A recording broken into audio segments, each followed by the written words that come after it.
Show for today. The topic today is new initiatives in higher education in the state of Tennessee, and we're talking to Dr. Charles Manning, the Chancellor of the Tennessee Board of Regents. Dr. Manning, you know, some folks might not understand exactly the operation of the SBR, that is the makeup of the whole system, and I think you often make a distinction between the types of education and etc. Why don't you give us sort of an overview in reference to how that operates? Well, certainly, it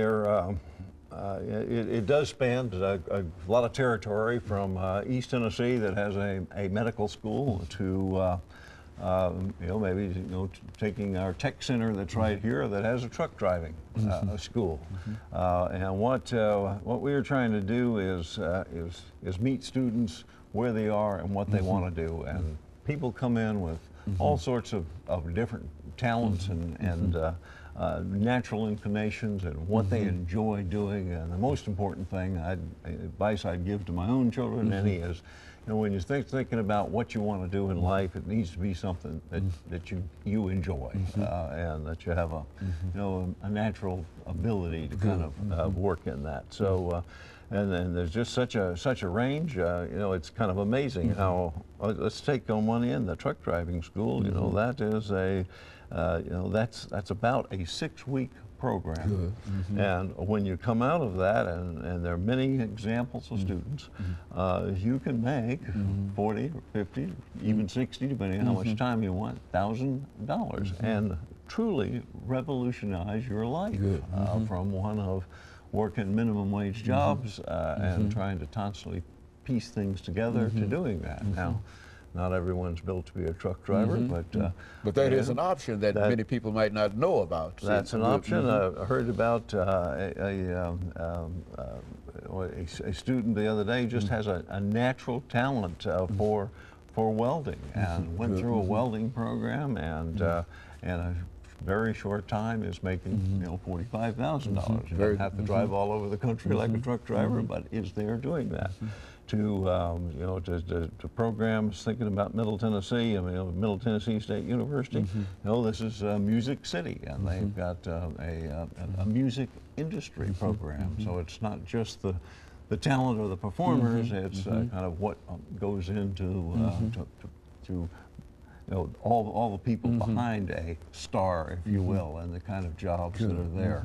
So there's just a whole range of things in trying to meet what you're good at, what you enjoy with what's out there, and getting that additional education so you have that opportunity. I would imagine one of the real problems is trying to make people aware of what is available and what they can do in terms of, I think a large number of folks just don't have enough money, enough knowledge, and whatever. And so I would imagine that's a great responsibility. Well, I said I was in West Virginia, and I was told this story. Somebody grows up in a small town in West Virginia. They end up going to college. What have they seen? They've seen coal mining. They have seen teachers, and you sort of think about what they think is the best job around. It's probably postmaster. No good. Okay. It's compared to work, that, heavy lifting, that's good their retirement, environment and all that. Well, there's nothing wrong with any of those professions, but it's a very limited view, and the world is so broad. There's so many things that you can do.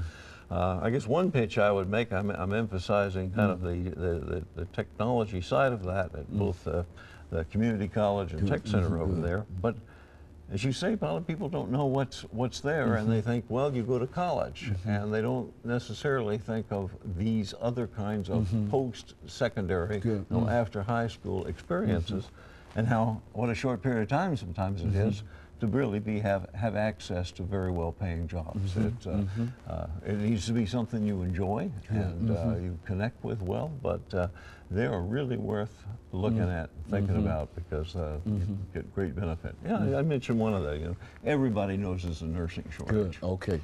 And and getting a baccalaureate degree in nursing takes 4 years of work before you go out and can get work.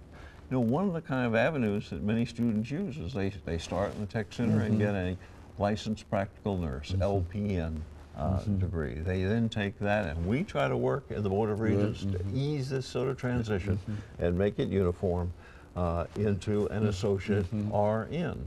And then they can go on and get a bachelor's RN. And then they could go on and get a master's. But the advantage to some is that you can get in, get out, get a job faster, be in that work environment, and then continue on.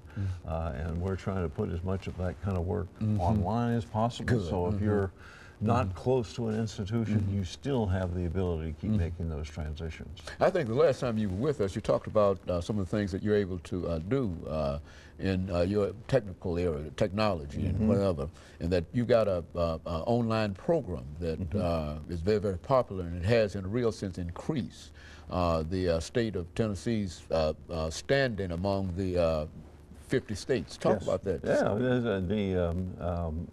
we call it the Regents Online degree program, and there are associate, bachelor's. We're talking about nursing. There is a master's in nursing program. That's it's all cooperative among all the institutions.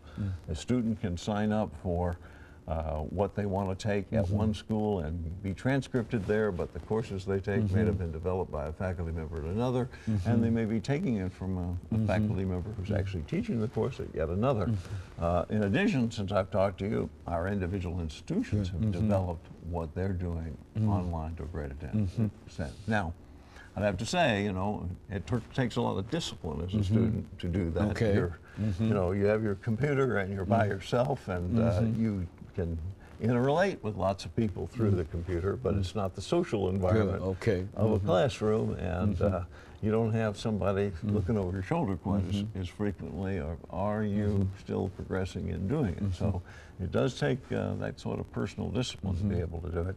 But it's available then no matter where you live. Well, and I think that that's the point, that if it's available, and see now so many things are available and so many people are unaware of it, and that if we can only make people aware of what is available without even thinking about outside of that, I think that we'll have enough people out institutions. You also don't have to take it at 10 o'clock in the morning. You can take it at 10 o'clock at night. Any time that you want to take it, very good, and take as much of it as you wish to take at the time you wish to do it. And so that's a great option in higher education, and I think that what we're doing there. Let me get ready for this second commercial break here, Chancellor, and then we'll come back, and I think we'll have time for you to sort of elaborate upon some of the things, other things that you'd like to talk about. And of course, we'll be back with our audience following this very, very short commercial break.